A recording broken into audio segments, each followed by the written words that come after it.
Telangana assembly में आताल opposition BRS की MLA Tarak Rama Rao के तबसरे पर हंगामा आराई हुई।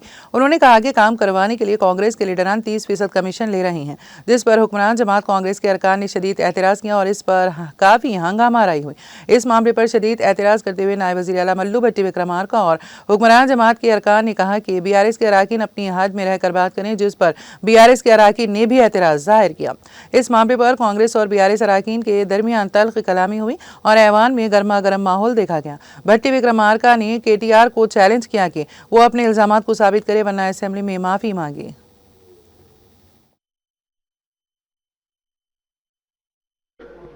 మీరు విశేషమైన అనుభవం కలిగిన సీనియర్ మెంబర్ సార్, మీరు గతంలో చాలా ఉన్నతమైన పదవులు కూడా చేస్తున్నారు. మేము సిన్సియర్గా మిమ్మల్ని ప్రార్థిస్తున్నాం సార్, దయచేసి రికార్డులు తెప్పియండి.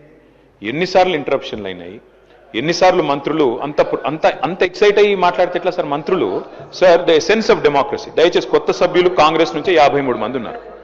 The essence of democracy, the beauty of discussion in assembly sir is discussion, debate, decent.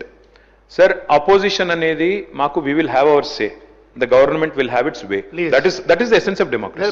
దయచేసి నేను వారిని మిమ్మల్ని కూడా కోరేది సార్, మంత్రులకి సంయమనం ఉండాలి, రిస్ట్రెయింట్ ఉండాల్సింది ట్రెజరీ బెంచెస్కి.